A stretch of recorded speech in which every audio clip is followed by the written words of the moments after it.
Betapa nikmatnya menikahi wanita yang berasal dari tempat yang jauh. Seafood lagi, dia nggak bisa makan. Kalau dia mau jadi keluarga kita, tentu saja harus terbiasa. Aku benar-benar gak paham kenapa kamu mencari wanita yang jauh. Memang apa manfaatnya? Karena wanita dari desa penurut dan mudah dilatih. Mahar juga bisa lebih murah. Terus gimana kalau waktu lebaran? Tenang, rumahnya itu lebih dari 10.000 kilo. Jauh banget kalau mau pulang kampung. Aku gak bisa masak kalau tanpa seafood. Kamu gak apa-apa kan? Barusan kalian ngomongin apa? Aku gak begitu mengerti. Ibuku bilang kita akan pulang kampung setiap lebaran. Dan untuk mahar pernikahan, aku akan memberimu mahar tinggi. Ayo, makanlah.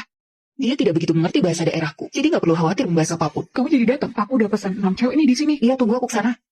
Bayu, bisakah kamu pergi ke rumah sakit denganku? Perutku agak sakit. Aku lagi ada proyek mendesak. Kamu bisa sama temanmu untuk menemanimu. Aku gak kenal siapapun di sini. Siapa suruh tiap hari kamu di rumah terus? Beli obat aja di apotek. Ya udahlah, kalau kamu punya banyak waktu, kamu bersihin aja rumahku.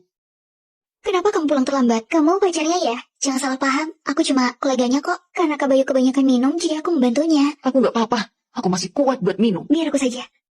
Kalau gitu, aku pergi dulu. Apa cewek tadi benar-benar cuma kolegamu? Bisa nggak sih jangan bikin keributan? Bosan banget. Terus apa ini? Kenapa kamu punya foto-foto ini? Ini acara perusahaan, semuanya memesan cewek. Aku harus ngasih muka dong. Cuma bercanda kenapa kamu ribet banget sih? Kalau gitu, kita putus. Ternyata pacarnya Bayu polos banget ya, makanya nggak diajak. Masih mending cewek-cewek tadi. Dia nggak terlalu familiar dengan kota ini. Jadi aku nggak perlu khawatir. Dia pasti akan kembali dan mengakui kesalahannya. Ma? Siapa kamu? Oh, saya di sini untuk mengambil barang. Nona Naira menyuruhku mengemas barang-barangnya di sini. Naira, akhirnya kamu pulang. Ma, aku sangat merindukanmu. Dasar anak konyol. Makan pelan-pelan. Ini airnya.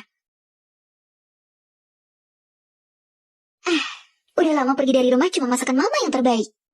Aku sangat takut. Kamu menikah dengan orang luar kota. Mana mungkin menikah jauh itu pertaruhan besar. Taruhannya adalah keluarga dan karakter. Mereka ngobrol dengan bahasa daerah di depanku untuk membuktikan kalau mereka tidak menganggapku serius. Dan kamu masih harus mengambil kursi makan sendiri. Dilihat dari latar belakang mereka, begitulah didikannya. Dia tahu aku tidak bisa makan seafood, tapi dia tetap memberikan seafood padaku. Dari sebelum menikah mereka mendikteku agar aku patuh dan menuruti mereka. Dan setelah menikah aku akan dikurung di rumah mereka dan memerasku lebih kuat. Jika seorang wanita ingin menikah jauh, tidak bisa hanya didasarkan perasaan. Dia harus memastikan kalau dia cukup kuat.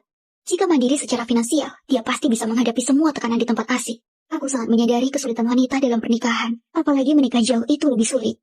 Jadi, aku gak akan bertaruh sebesar itu.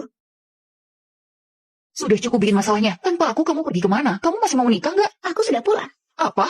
Dan juga, aku gak punya niat menikah denganmu. Bagiku kamu cuma tempat singgah. Cuma seorang teman untuk mengobati kesendirianku.